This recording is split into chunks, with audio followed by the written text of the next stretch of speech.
Hi, I'm Ann. Welcome back to my channel. I already filmed this video yesterday, but I lost the footage, so here I am filming it again, and let's hope it doesn't get lost again.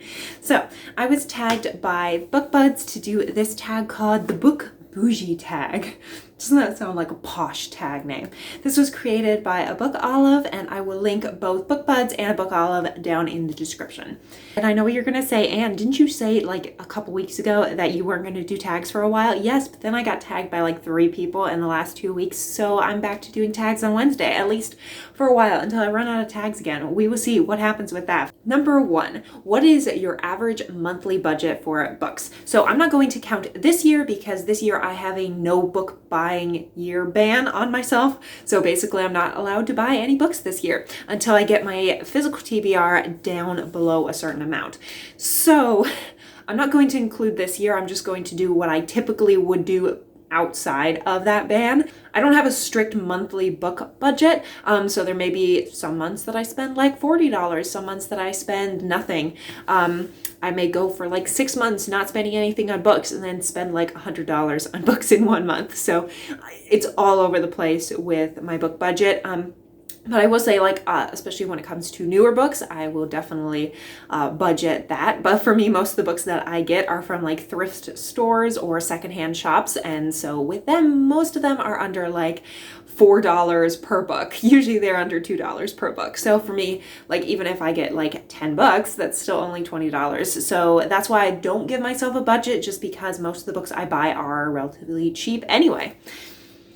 Number 2, what's the most you've ever spent in a bookstore? I have no idea, and I could not tell you. When I was a child, I know my mom would spend more on books. I mean, relatively more. You know, she might go in there and buy like a book for me, a book for my sister, and a book for herself. But that's like the most usually that I ever like spent on books, and that wasn't even my money. It was my mother's at the time. So usually I spend under $40 at the most at a bookstore. I don't think I've ever spent more than that I can recall, at least in the last like a decade. So I don't spend much. Like I don't go into like Barnes and Nobles and leave with like 20 bucks spending like $300. That is just not me. So just saying. Number 3, are you willing to pay full price for a brand new release, or will you wait until you have a coupon or there's a sale? Probably neither. I would just order it from the library and just wait for the line to get it. I am not the type of reader that wants to get a book the immediate moment it comes out, where I'm like, oh, I need this book, I need to read this book. I'm not like that at all.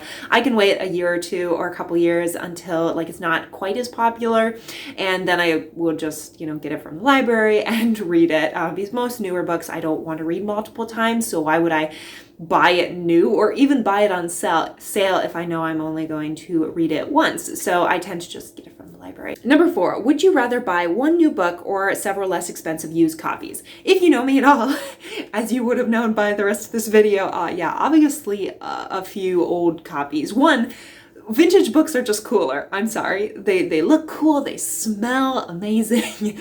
I don't care for the like new book smell at all. So yeah, obviously several older books, because, you know, let's say you have a budget of $20 a month, that is only about 1 to 2 new books at the most, you know, where if you go to a thrift store or a vintage bookshop, you know, most of the books there, you know, would be $4 or under, unless you get like a super fancy vintage old copy. Like most of the books that I buy are under $2. So for me, you know, if my budget was $20, that means I could get 10 books. So I can't justify spending like $20 on a new book when I could buy 10 books for that same cost. Number 5. What do you think is reasonable price for a new hardback book, a paperback, an ebook? Ooh, this is a tough question because I am totally out of the inflation of books range, because when I was a kid, I remember thinking like maybe $20 for a hardback and maybe like $10 for a paperback. At the time, I wasn't an e-reader at all. However, now, prices have skyrocketed so much, whether it's in the publishing industry or with books in general. It's just gotten so much more expensive. It just doesn't seem It seems impossible to find a hardback that's only like $20. Usually they're more like $30+. And if they have pictures, especially colored pictures, you're looking at $40. But with paperback, I would say it's probably between like $10 to $20 nowadays. I'm not sure because, like I said, I don't buy new books. When it comes to ebooks, here's where I'm more like cynical about it. Not that I don't like ebooks. I just don't see a reason why you would charge the same amount as like a paperback or hardback, a new release, as you would like an ebook. Because besides the initial design and obviously all the work that the author has put into writing it, there's not a upfront cost to producing an ebook. I mean, there is an upfront cost, but there's not a printing cost, is what I'm saying. So, you know, you have to pay the designer for the cover, you have to get it in the format of the ebook, and you need to obviously have written the book. But outside of that, you know, it doesn't matter if you sell 10 copies or 1,000 copies of an ebook, you're still going to like have that same initial cost. It won't rise as you publish more printings. Whereas with hardback and paperback, you will have to keep purchasing those printing copies. So it makes sense where like paperback and hardback would be more expensive, but like I have seen where the paperback is the same cost as the ebook, and I just don't understand that. So for me, usually I'm like $3 for an ebook or less. I'm really bad. Usually I don't spend anything on ebooks because I either get them from the library and then they're free, or I get them from free on Amazon. I get a lot of like indie books there. So yeah, I'm cynical when it comes to high price of ebooks. But I'm curious about your thoughts of like cost of ebooks. Do you disagree with me or agree with me? I'm curious. Number 6, is a signed book worth more to you? How about a first edition? Signed copy? No, not at all. I do not care if the author signs a copy at all. Like if I have the option of buying like a $10 copy of the book or a $30 signed copy of the book, I will always choose the not signed copy because to me it's just not worth it. Unless you're going into the book investing and saying, oh, this author's name is going to get big in the next few years and then I can sell this signed copy for a lot of money. People like that, you know, I'm a collector of books. I'm not a collector of author signatures of books. So for me, like, I don't care. When it comes to like first editions, I also don't care. Like, I think it would be cool to own first editions of like classic books, but I also would never be able to afford them. In fact, I went to this small antique bookstore in my town recently and they had like a second edition of the Federalist Papers and it was like, I think $8,000. It was very cool. But like, I realized I'd never be able to afford that. So on one hand, yes, it would be cool to own like a first edition, but also like, I do not have that money, so I doubt I would ever want to invest like $8,000 into one copy of a book. You know, I just don't see that because like if I had $8,000, I would put it to like investing in a house or something like that. So I don't know. Number 7, what is your most valuable book, sentimental or actual value? Here's the thing. I am a cynic when it comes to putting a lot of value into earthly possessions because the reality is that life is fleeting. And yes, it's very cool. I love being surrounded by my beautiful library and I love all the books I own and they make me so happy to look at. However, I also realize they're just books. And as much as I try to take good care of them, in the end, I'm like, it's just a material possession and I don't care that much about material possessions. If my entire books would go up in flame and smoke, for me it's more important that the people I care about are alive and well. So yeah, that's a very interesting response to this question, but what I'm saying is I don't have any valuable books because I don't place that much value into material possessions, or I try not to. Saying that, I think the most like value I put into this book is I ordered on eBay this copy of The Bitter Tea of General Yen because that particular book is not in printing anymore. So there's no way to access like a new copy of it. So I remember spending like $30 on that. I mean, $30 isn't even that much. I'm sure I've spent more on like hardback when I was younger, but, that's probably the most valuable book I have, simply because it's such a rare copy to find, and I didn't spend that much on it, but I was really excited to be able to find a copy of it and purchase that copy. Number 8, will you pay more for a cover or edition you like better?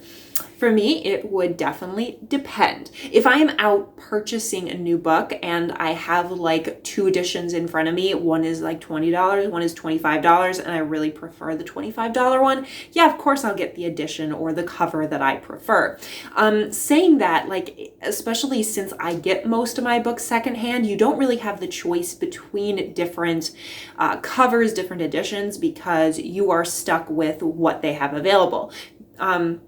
You know, obviously if you order books from like thrift books, then you have more editions that are optional. However, I will say I did just recently purchase this, which is Dante's Divine Comedy. And let's see, they're all out of order. Hell, Purgatory, and Paradise. And I specifically wanted to buy these because they were translated by Dorothy L. Sayers. And I have heard that her translation is one of the best. So basically, I would say for me, it's less about like edition or cover, as it is like a translator. But if I find a book for $2 versus, you know, I know I'd have to spend $30 on a new book, of course I'm going to spend the $2, because for me it's not worth it to spend that much money just for the edition, unless it's a very different translation type thing. Like I said, translations are a little bit different to me than like editions or covers. Because a fancy cover is just a fancy cover. It's more important what's inside the book. Whereas an edition, like translation, those can be vastly different from each other. Number 9, what physical characteristics does a good quality book have? Readability. I would say I don't care at all what a book, like I enjoy reading paperbacks just as much as I enjoy hardbacks or ebooks or audiobooks.